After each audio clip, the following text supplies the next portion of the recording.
The rain had come without warning, a sheet of cold silver falling over the quiet town of Ashbrook. Street lamps flickered in the storm, their glow stretching across empty sidewalks and shuttered storefronts. Sheriff Dale Monroe drove slowly down Main Street, his cruiser the only sound in the night, tires slicing through the shallow pools of water. To most, his presence meant safety. To a few, it meant something darker. Dale was the kind of man who filled a room without speaking. Broad-shouldered, with a jaw cut sharp as the edge of his badge, he carried himself with the confidence of someone who knew the town belonged to him. Every handshake, every nod from the townsfolk was a reminder of the power he wore as comfortably as his uniform. But beneath the badge, behind the smile he offered in daylight, his nights told a different story. That evening, he stopped by Carter's grocery, its neon sign buzzing faintly in the rain. Inside, Elise Carter was closing up, her slender frame moving briskly between aisles as she locked up registers and dimmed the lights. She froze when the sheriff pushed open the door, rain dripping from his hat, boots echoing against the linoleum. "Evening, Elise," he said, voice low, deliberate. She forced a smile. "We're closed, Sheriff. Storm's getting worse. You should head home." Instead, he leaned against the counter, his eyes scanning her face, her hands, the uneasy stiffness of her shoulders. There was no mistaking the authority in his stance, a man who never heard the word no. Minutes dragged, the store silent except for the tick of the wall clock and the storm pressing against the glass. Elise tried to keep her hands steady as she counted bills, but her fingers betrayed her, trembling beneath his stare. "You work too late," Dale muttered, almost casual. "Not safe for a woman to be alone after dark." Her throat tightened. "I'll manage." The words came out thin, brittle. He stepped closer. The smell of rain clung to his jacket, but beneath it lingered something heavier. Sweat, cigarettes, the stale weight of dominance. Elise felt her stomach twist as the space between them shrank. "You shouldn't have to," he said. His tone wasn't kind. It was ownership disguised as concern. The clock ticked louder. The storm outside raged harder, wind rattling the door as though trying to break in. Elise glanced toward the keys on the counter, then back at him. Her heart hammered against her ribs, but her voice refused to rise. By the time the sheriff finally left, the store felt hollow. Elise stood frozen, clutching the counter as though it anchored her to the ground. His words still echoed, crawling under her skin. The storm outside had begun to quiet, but inside her chest the thunder rolled on. She knew this was not the end. His presence lingered like the damp chill of the night air, a shadow that would not lift. Elise turned off the last light, stepped into the rain, and whispered a silent prayer that tomorrow would not bring him back. But deep down, she already knew the truth. The silence he left behind was not safety. It was only the beginning of something far darker. Whispers that would soon follow her into every corner of her life. Sleep did not come to Elise that night. She lay in her narrow bed, staring at the ceiling as rain tapped the window in uneven rhythms. Every time she closed her eyes, she saw the sheriff's figure. Broad, immovable, standing too close, voice heavy with ownership. The storm had passed, but its echo remained inside her chest. Morning came pale and gray. She moved through her routine in silence, pouring coffee, buttering bread, but everything tasted of metal. At Carter's grocery, her hands worked without thought, stocking shelves, greeting customers, pretending to smile. But behind her eyes, the memory gnawed. It wasn't just fear. It was the silence he had left her with, a silence she knew she could not carry forever. By evening, Elise found herself at the diner, sitting in a corner booth as the neon sign hummed above the window. The waitress, Ruby, poured her coffee and leaned down. Ruby was older, her hair streaked with gray, her eyes sharp with the knowledge of small-town secrets. You look like you've seen a ghost, Ruby said softly. Elise shook her head. Just tired. But Ruby didn't buy it. She lingered, eyes narrowing. I've seen that look before. You're not the first woman in this town to lose sleep because of a man in uniform. Elise's chest tightened. She wanted to ask, What do you mean? But fear kept her quiet. Instead, she stirred her coffee, watching the cream swirl like smoke. Ruby sighed and straightened. Careful, honey. People talk. They always do. When Ruby walked away, Elise's hands trembled around the cup. People talk. The words clung to her. If others knew, if others had felt the same shadow pressing against them, then maybe she wasn't alone. That night, as Elise walked home beneath a dim street lamp, she thought she heard footsteps behind her. The sound stopped whenever she turned. Her breath came shallow, heart pounding again. It's the cold air. She hurried inside her house, locked the door, and leaned against it, listening. Silence. Nothing but silence. In that silence, her mind betrayed her with questions. Did Ruby know something? Were there other women like her, keeping secrets in the dark? If so, why hadn't anyone spoken? She lit a single candle on her nightstand. Its flame flickered weakly, casting long shadows across the walls. Elise sat in its glow, her thoughts restless, her body restless. She wanted to scream, to tell someone, to break the silence, but fear pressed down harder than ever, and she remained still. Outside, the town slept. Inside, Elise fought the quiet storm of her own thoughts. She didn't know it yet, but whispers were already beginning to stir. In the diner, in hushed conversations, in the uneasy glances that followed the sheriff. And those whispers would not stay in the dark for long. Sheriff Dale Monroe had always seen himself as untouchable. For years, he had walked the streets of Ashbrook with the quiet certainty of a man who owned them. But now, when he looked in the mirror, he barely recognized the reflection staring back. His skin, once ruddy with health, had taken on a sickly pallor. Dark circles shadowed his eyes. At first, he told himself it was nothing. Just fatigue, maybe a stomach bug. He drank more coffee, smoked more cigarettes, and pushed through his days with clenched teeth.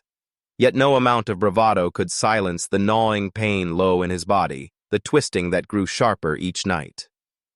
By the second week, whispers followed him as surely as his shadow. At the diner, Ruby refilled his cup without her usual chatter. At the station, deputies exchanged glances when he stumbled over his words during morning briefings. Even the townsfolk, once quick to tip their hats, now watched with subtle curiosity as the sheriff's confident stride faltered. Elise noticed, too. From behind the counter at Carter's grocery, she watched him pass by one afternoon, his shoulders slouched, a faint limp in his walk. A chill ran through her. The sight of his weakness stirred something unfamiliar, not pity, not relief, but a grim awareness that the power he had wielded so ruthlessly was beginning to rot from within. At night, Monroe's bed became a battlefield. Sweat soaked his sheets as pain twisted through him, sharp as knives, relentless as the storm that once shook the town. Sleep brought no escape. Instead, he dreamed of Elise. Her face hovered over him, not with fear but accusation. Her voice echoed through the dark. You did this. You brought this on yourself. One evening, unable to endure the silence of his house, Monroe staggered into the bathroom and gripped the sink. The fluorescent bulb flickered above him, casting harsh light over his trembling hands. He opened his mouth to steady his breathing and froze. His gums looked raw, inflamed, his tongue burned with a taste of iron. He spat into the sink and watched a thin ribbon of blood curl down the drain. Panic clawed at him. He slammed the faucet shut, staring at his own reflection. The man in the mirror no longer looked like a sheriff. He looked like a ghost. Still, pride held him captive. The next morning, he buttoned his uniform with shaking fingers and pinned his badge in place. To the deputies, he barked orders with what strength he could muster. To the townsfolk, He forced smiles. But beneath the performance, his body betrayed him with every step.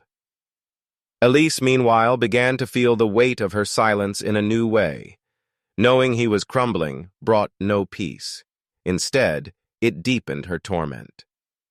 What if his decline drove him to desperation? What if, sensing her distance, he turned his sickness into rage? The more Monroe withered, the more trapped Elise felt. She carried her secret like a stone pressing against her ribs, suffocating and heavy.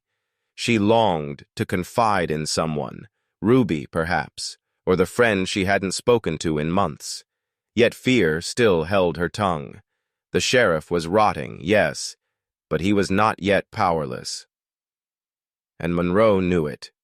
He sensed her avoidance, her quiet defiance. The sickness inside him did not humble him. It enraged him. If his body was failing, then control over Elise became the one thing he could not afford to lose. So one evening, as the town settled under the hush of twilight, Sheriff Monroe picked up his phone and dialed her number. His voice, low and hoarse, carried the same authority it always had, though it trembled at the edges. "We need to talk," he said. "You and me, tomorrow night." Elise gripped the receiver, her stomach twisting. She wanted to hang up, to end the call, but fear rooted her to the spot. And in that moment she understood. Silence would not save her. It never had. Elise barely slept the night after the sheriff's call. She sat in her small kitchen, the phone still on the table as though it might ring again, its silence more menacing than sound. The thought of facing him twisted her stomach, but refusal felt impossible. When power spoke in Ashbrook, you didn't ignore it. The next evening, she met him at the edge of town, where the abandoned mill sat like a relic of another time. The place smelled of rust and damp wood, its broken windows hollow eyes staring into the dusk. She stood waiting, arms folded tightly around herself, until the sheriff's cruiser rolled up and stopped a few feet away. Monroe climbed out slowly, moving stiffly, as though every step cost him. In the dim light, Elise saw how pale he had become, how sweat clung to his temples despite the cool night. Yet his voice, when he spoke, still carried the weight of command. "You've been avoiding me," he said. Elise swallowed hard. "I've been busy with the store." His gaze lingered, sharp, searching. "You think people don't notice when you pull away? People talk, Elise. They see things, and if they start asking questions, well, that's trouble for both of us." The words struck her like a blow. Trouble for both of us. It wasn't just a warning. It was a threat wrapped in false concern. "I don't want questions," she said quietly. "Then we keep this between us," Monroe replied.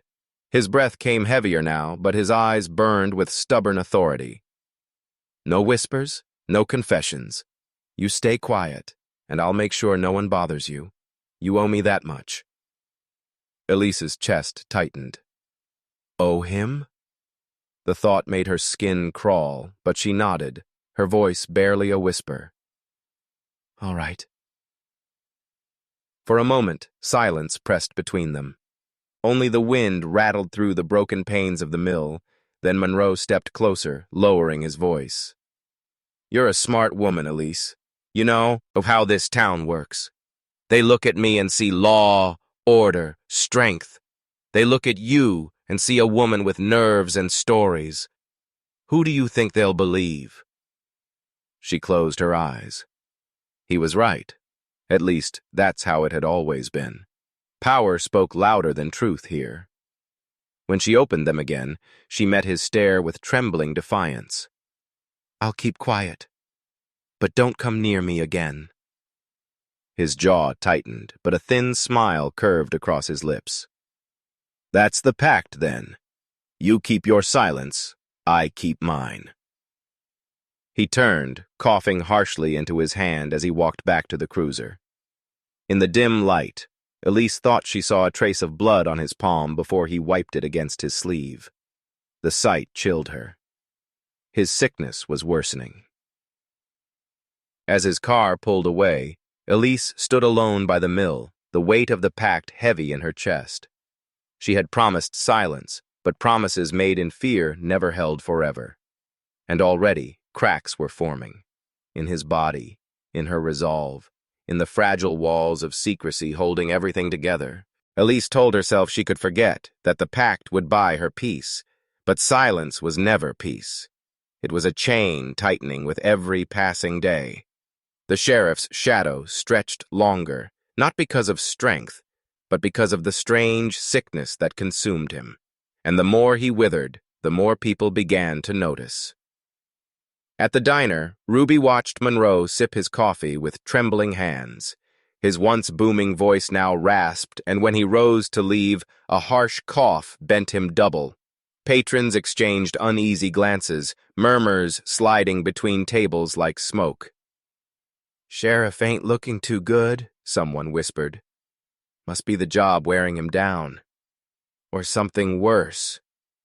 Elise, wiping down the counter a few feet away, felt the words lodge deep inside her. She wanted to believe his decline was justice finally catching up, but fear drowned the satisfaction. If he broke, he might drag her down with him. At the station, deputies noticed too. Officer Collins, barely 30 and ambitious, eyed Monroe with thinly veiled impatience. "Sir, maybe you should take some time off," he suggested one morning. Monroe's face darkened, but his voice wavered. "I don't need rest. I need discipline in this department. Don't mistake weakness for absence of authority." Yet as soon as the meeting ended, he slumped into his chair, sweat beading along his brow. He hid his shaking hands beneath the desk, terrified that the cracks were showing too quickly. Elise felt her own cracks widening. Each night she lay awake, replaying his words by the mill. "They'll believe me, not you." That threat lived in her bones, but so did the truth.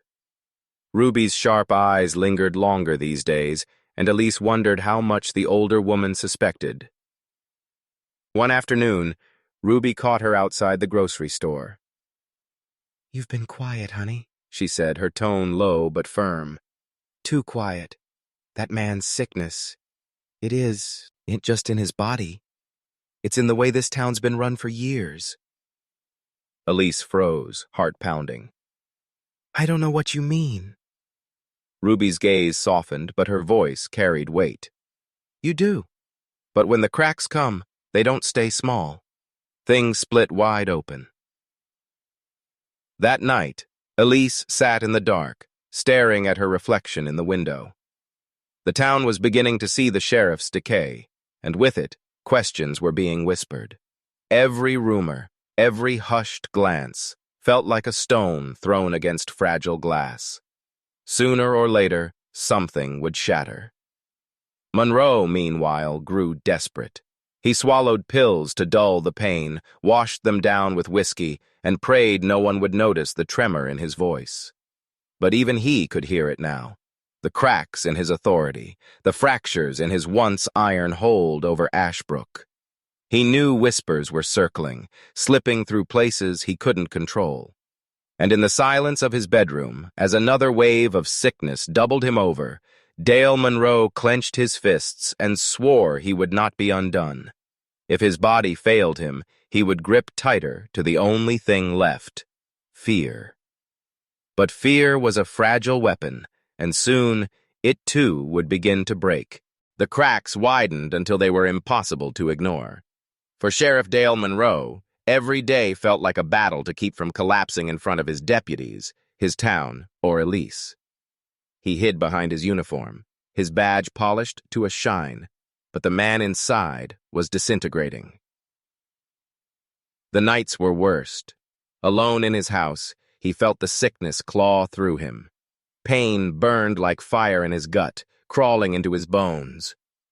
Sweat soaked his sheets, and the air reeked of whiskey and medicine. He tried to sleep, but dreams came twisted, dragging him into scenes he could not escape.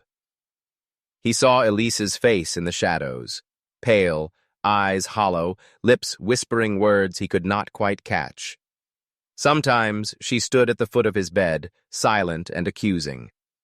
Other times she screamed, her voice shattering the dark, filling the room with echoes of betrayal. Monroe would bolt upright, gasping, only to find himself alone. Yet the silence felt no safer than the dream. During the day, paranoia shadowed him. Conversations at the station seemed to shift when he entered. Laughter in the diner felt like mockery. He heard whispers in the church pews, behind store counters on the sidewalks. "They know," he muttered to himself one morning, gripping the steering wheel until his knuckles whitened. "They all know." At Carter's grocery, Elise felt his eyes burn into her as he lingered by the shelves longer than necessary. His voice carried a forced calm when he finally spoke. "You been talking to anyone?" he asked. Elise shook her head quickly. "No, Sheriff, not a word." But his gaze lingered, untrusting, searching her expression for cracks. He left without another word, yet the encounter left Elise trembling. The man who once terrified her now seemed more unstable than powerful, a storm unraveling, unpredictable and dangerous. Monroe's deputies began to notice, too. Officer Collins pulled him aside after a morning briefing. "Sir, with respect, you're not yourself. You're making mistakes. Reports are going missing. You forgot to sign last week's warrants."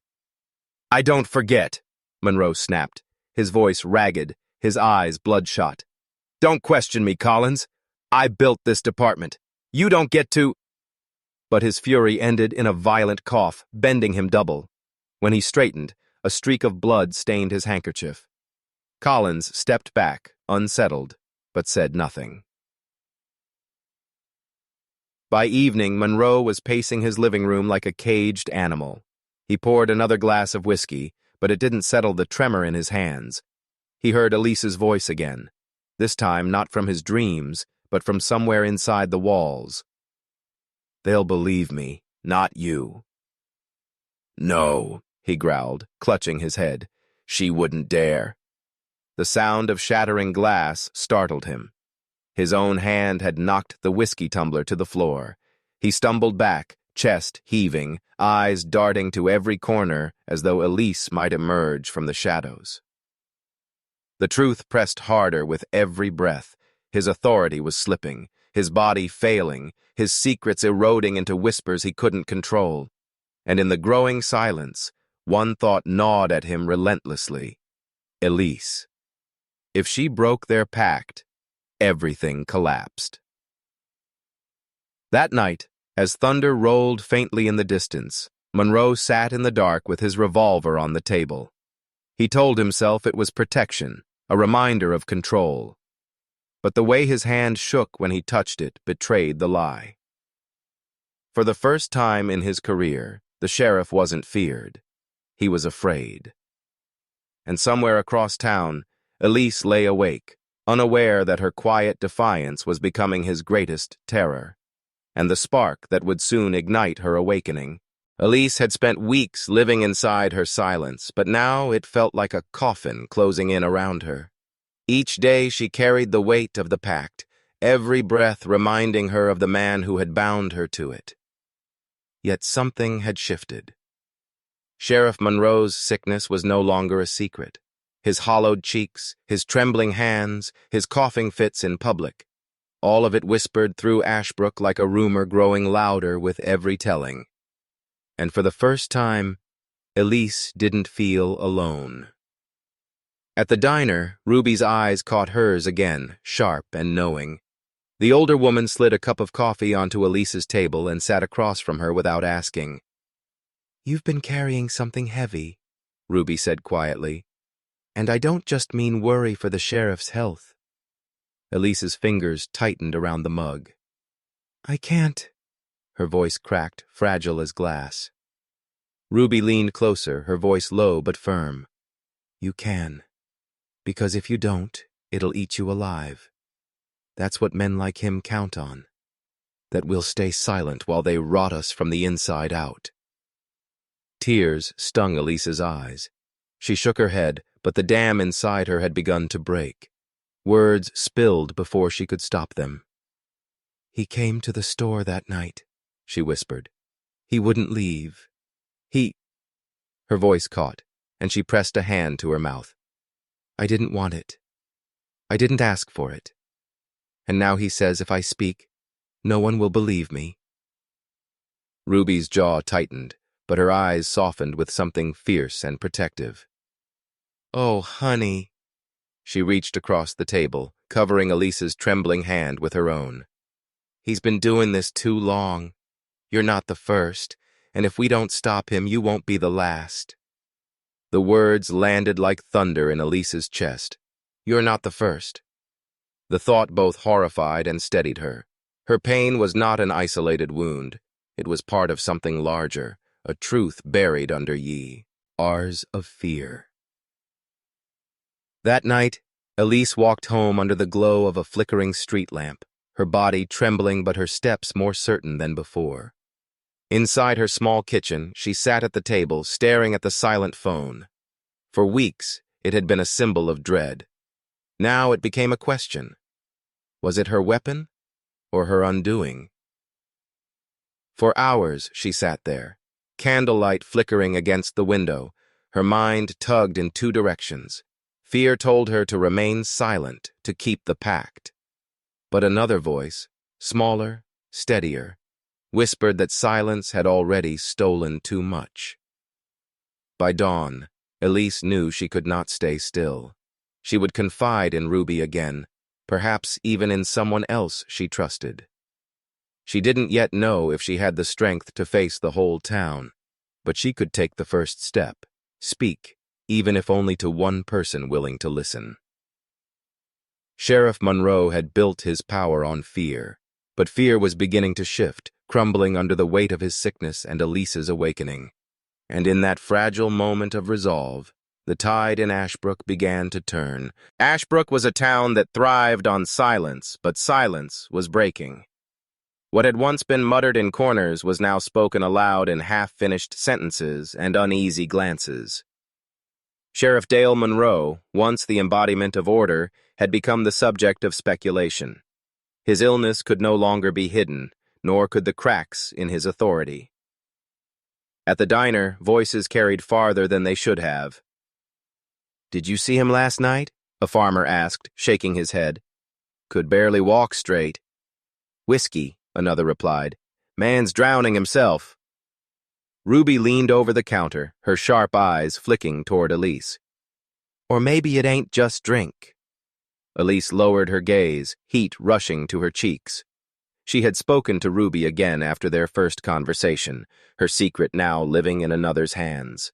It hadn't spread, not yet, but the town's instincts were circling closer to the truth, piece by piece. At the sheriff's office, deputies grew restless. Collins, ambitious and sharp-tongued, began quietly taking control of small tasks Monroe neglected. Others followed his lead, their loyalty shifting with the wind. They still called Monroe Sir, but the word carried less weight each day. Monroe felt it all, the eyes on him, the whispers, the pity disguised as politeness. His sickness worsened, and with it, his desperation. He barked orders louder, his temper shorter, his hands shaking when he slammed files onto desks. "You think I don't see you watching me?" he snapped at Collins one afternoon. "You think you're ready to take this badge from me?" Collins didn't answer, but his silence was more dangerous than words. Meanwhile, word of Monroe's decline began to seep beyond Ashbrook. A reporter from the city arrived, notebook in hand, his questions subtle but sharp. He asked about the sheriff's health, about strange rumors, about women who looked away when his name was spoken. Ruby caught sight of him in the diner, scribbling notes, and felt a flicker of hope. Maybe the truth would not have to crawl out of the dark on its own. Maybe it would be dragged into the light. Elise, though, lived with conflicted fear. She knew the tide was turning, but tides were unpredictable. A shift could reveal the sheriff's crimes, or it could pull her under with him. Still, as she walked through town, she noticed something different in the air. When Monroe passed, people no longer straightened with respect. They looked away, muttered, questioned. For the first time, the town wasn't standing behind him, and Monroe knew it. In the hollow silence of his home, he stared at his badge lying on the table, its shine dim in the lamplight. The symbol that once commanded loyalty now felt like a relic, and soon, perhaps, a weapon against him. The town was turning, and with every whisper, every sideways glance, Dale Monroe's world shrank smaller. He could feel it pressing closer, suffocating, rotting from the inside out. And before long, the rot would reveal itself in the most grotesque way imaginable. The change came not with a whisper this time, but with a scream. It was late afternoon when Monroe stumbled into the sheriff's office, sweat pouring down his temples, his skin waxy and gray. He clutched his belt as though it were the only thing keeping him upright. Collins, sitting at his desk, looked up and froze. The room smelled wrong, a sour, rotten stench that didn't belong to the man who once commanded it. "Sheriff," Collins said carefully, "you all right?" Monroe's lips moved, but the words caught in his throat. He swayed, and when he steadied himself against the desk, Collins noticed his hand trembling violently. Then the sheriff bent forward, gasping. A strangled groan left his mouth, and suddenly the sound of bodies shifting in the doorway filled the silence. 2 deputies and a clerk stood watching, eyes wide. And then it happened. Monroe collapsed to his knees, clutching himself in agony. His voice cracked, and his body jerked as though an invisible fire consumed him. The deputies moved forward but froze when they saw it, a white, squirming mass pushing from his trousers, spilling onto the polished floor. Maggots. The room filled with gasps, curses, the scrape of chairs. Collins staggered back, his face draining of color. "My God," someone whispered. Monroe's pride shattered in an instant. His illness, his secrecy, his sins, all of it now visible, writhing in the light for everyone to see. He tried to cover himself, clutching at his uniform, but the truth had already spilled free. The corruption inside him was no longer metaphorical. It was alive, crawling, undeniable. The clerk bolted from the office, screaming into the street. Within minutes, word spread. By the time the doctor arrived, a small crowd had gathered outside, whispering, staring, hungry for confirmation of the nightmare they had only dared speculate. Ruby was among them, her hand over her mouth, eyes wide. Elise, drawn by the noise, pushed her way through, her heart pounding with a mix of horror and grim recognition. She had known something was rotting inside Monroe, but seeing it made the truth unbearable. Inside, the doctor's voice was tight, clinical. "Severe infection. Necrosis. It's... God help him. It's eating him alive." But the infection wasn't the only thing consuming him. With every maggot that spilled, the townsfolk's image of their sheriff disintegrated. He was no longer the man of authority, no longer the figure of fear. He was just flesh, rotting and pitiful. "Keep them out!" Monroe shouted hoarsely, pointing toward the window where faces peered in. His voice broke with desperation. "Don't let them see me like this!" But they already had. And no order, no badge, no years of power could erase what was burned into their memory now. Collins turned to him, his tone steady, almost cold. "Sheriff, it's too late." The words hung in the air like a verdict. Monroe's eyes darted, wild, searching for someone to save him, someone to deny what everyone saw, but there was no saving left, not from infection, not from truth. The doctor stepped back, shaking his head. "You need a hospital immediately, but even then—" He trailed off, unwilling to finish. Monroe tried to rise, but his legs buckled. He crumpled back into the chair, his breath shallow, his eyes burning with shame. Outside, the crowd's murmurs grew louder, no longer whispers but voices sharp with judgment, disgust, vindication. Elise stood rooted to the ground, torn between horror and relief. The monster who had held her in shadows was crumbling before everyone. Yet part of her knew exposure alone did not mean justice. As Monroe lowered his head, sweat dripping, maggots writhing at his feet, the truth had finally devoured him. But justice was still waiting. And soon, it would come knocking. The town did not sleep that night. News of what had happened inside the sheriff's office spread like wildfire, carrying with it both horror and grim satisfaction. Children were kept inside, shutters closed early, and yet voices rose in every house, every corner of the main street. For years, people had whispered about Sheriff Monroe, about his temper, his questionable dealings, the women who avoided his gaze. But whispers had always wilted in the face of his authority. Now there was no authority left. There was only the image of a man crumbling, infested, broken before the very eyes of the people he once controlled. In the hours that followed his collapse, Monroe was taken under guard to the doctor's quarters. Collins had ordered it quietly, but nothing could be quiet anymore. The stink of his infection, the sight of those maggots, had become a grotesque emblem of all the rot he had hidden. Some spoke of pity. "He's sick, that's all," an old farmer muttered, though even he couldn't keep the disgust from his voice. Others hissed that sickness was too kind a word. "Rot like that comes from sin," another spat. For Elise, the night was both a release and a weight pressing down heavier than ever. She sat at Ruby's kitchen table, staring at her untouched tea, her hands trembling despite the fire burning in the stove. Ruby leaned against the counter, silent for once. There was nothing to say that hadn't already been said in stares, in murmurs, in the haunted silence that followed screams.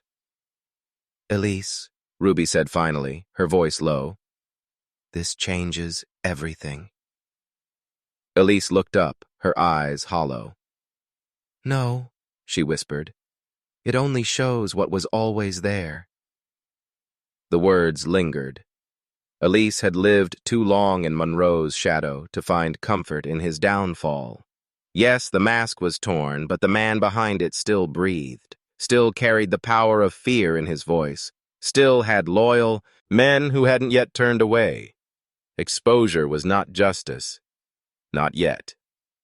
Outside, the mood shifted from shock to fury. A crowd gathered near the sheriff's office, torches flickering against the walls. Collins faced them, hands raised, insisting that order remain, that the law would handle things. But the law was Monroe, and Monroe was law. And that truth cut sharper than any blade. The people wanted more than explanations. They wanted accountability. They wanted blood, or something close to it. By midnight, the chants began. They weren't loud at first, but they carried. He knew. He hid. He rotted. Over and over until it grew into something dangerous. Collins felt the weight of it pressing on him, the breaking point between control and chaos. Elise, listening through the cracked window of Ruby's kitchen, knew the town had reached a threshold it could not retreat from. The people had seen too much. They would not forgive. They would not forget. And deep inside, Elise realized something else. She no longer trembled when she heard Monroe's name. She no longer flinched at the thought of his shadow filling her doorway. The fear was still there, yes, but it was drowned now by something stronger, a resolve that had been born in silence and pain but was alive now in the open air. Morning would come, and with it, decisions. Would Monroe be hidden away, smuggled to some hospital, allowed to fade in obscurity? Or would the truth consume him fully, dragging him down before the same town he had lorded over for decades? Elise pressed her hands together, steadying her breath. She knew the choice could not belong to Collins, nor to the doctor, nor to Monroe himself. The rot had spread too far, seeped into too many lives. The town itself would demand the ending. And when it came, she would be ready.